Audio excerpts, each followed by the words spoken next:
दोस्तों, कहानी छोटी सी है लेकिन बहुत ही गहरी है। इससे पहले कि आप इस कहानी में खो जाएं, इस चैनल को सब्सक्राइब जरूर कर लीजिए। तो चलिए कहानी शुरू करते हैं। एक बार की बात है, गौतम बुद्ध अपने शिष्यों के साथ एक गांव से दूर किसी बड्ढे नगर की तरफ जा रहे थे।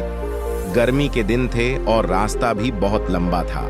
गौतम बुद्ध अपने शिष्यों सहित बहुत देर से चल रहे थे, जिस वजह से उन्हें बहुत प्यास लगती है। वहां से कुछ ही दूरी पर बरगद के वृक्ष की एक घनी छांव थी। सभी लोग उस वृक्ष के पास पहुंच जाते हैं। महात्मा बुद्ध अपने शिष्यों सहित वृक्ष की घनी छाया के नीचे विश्राम करने लगते हैं। बहुत देर से चलने की वजह से सभी का गला प्यास से सूख रहा था। यह बात बुद्ध जानते थे। बुद्ध ने अपने एक शिष्य को कहा, आप इस बरगद की छाया से 20 कदम दूर जाकर बरगद की 2 बार परिक्रमा करके वापस आओ। शिष्य वैसा ही करता है जैसा बुद्ध ने बताया। परिक्रमा के बाद जब शिष्य महात्मा बुद्ध के पास आया तो गौतम बुद्ध बोले कि क्या आपको किसी ठंडी हवा का अनुभव हुआ था? शिष्य बोला, हाँ महात्मा बुद्ध, उस उत्तर दिशा की तरफ से मुझे कुछ ठंडी हवा का अनुभव हुआ था। शिष्य की यह बात सुन महात्मा बुद्ध शिष्य से तुरंत बोले कि उसी दिशा में चले जाओ, जरूर वहां से कुछ ही दूर पर एक तालाब अवश्य मिलेगा। उस तालाब से सबके लिए पानी ले आओ। शिष्य उसी दिशा में जब कुछ दूर जाता है तो वहां सच में एक तालाब होता है। तालाब देख शिष्य बहुत प्रसन्न होता है और तालाब के निकट जाकर जैसे ही तालाब से पानी भरने वाला होता है, तभी शिष्य की नजर वहां दूर तालाब में कपड़े धो रही कुछ स्त्रियों पर जाती है। यह देख शिष्य मन में सोचता है कि यह पानी तो गंदा हो गया है, लेकिन जब शिष्य ध्यान से तालाब के पानी को देखता है कि अभी भी तालाब का कुछ पानी साफ है, इतने में 2 बैलगाड़ी जोर से तालाब के किनारे से होती हुई निकल जाती है। बैलगाड़ी के पहिए तालाब की मिट्टी के ऊपर इतनी जोर से निकलते हैं कि तालाब के नीचे बैठी बहुत सारी मिट्टी तालाब के ऊपर आ जाती है, जिस वजह से तालाब का बचा हुआ पानी भी गंदा हो जाता है। यह देख शिष्य बिना पानी लिए क्रोध में महात्मा गौतम बुद्ध के पास वापस चला जाता है। शिष्य बद्धे ही निराशा भाव से महात्मा गौतम बुद्ध को सब बात बताता है।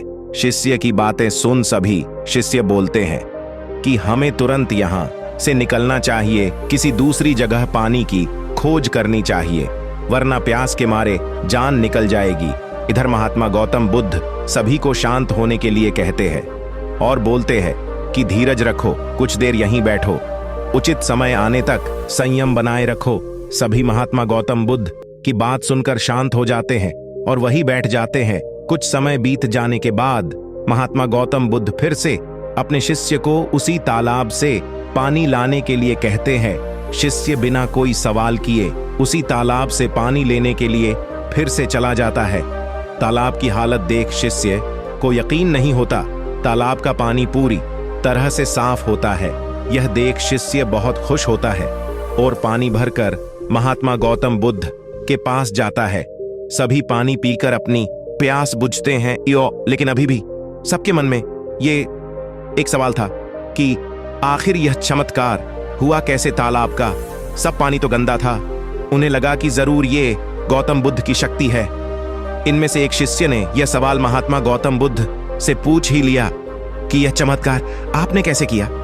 शिष्य को जवाब देते हुए महात्मा गौतम बुद्ध बोले कि यह कोई चमत्कार नहीं, यह आपके सब्र का फल है।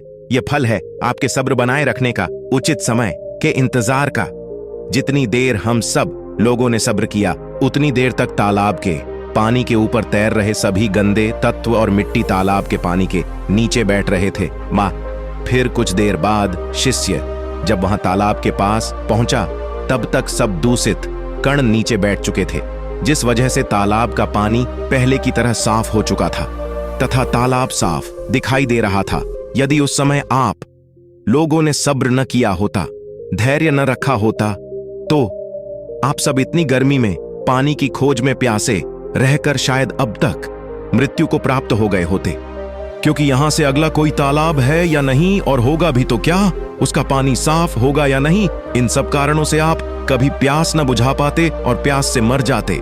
फिर इतना बोलने के बाद महात्मा गौतम बुद्ध शिष्यों को एक सीख देते हुए कहते हैं कि जैसी स्थिति हम लोगों के समक्ष आज आई है वैसी ही स्थिति और मुश्किल दौर जिंदगी के हर मोड़ पर आएंगे, तब उस समय भी आपको ऐसे ही संयम बनाए रखना होगा और अपने विवेक से काम लेते हुए ही आपको एक उचित फैसले के साथ सही नतीजे पर पहुंचना होगा।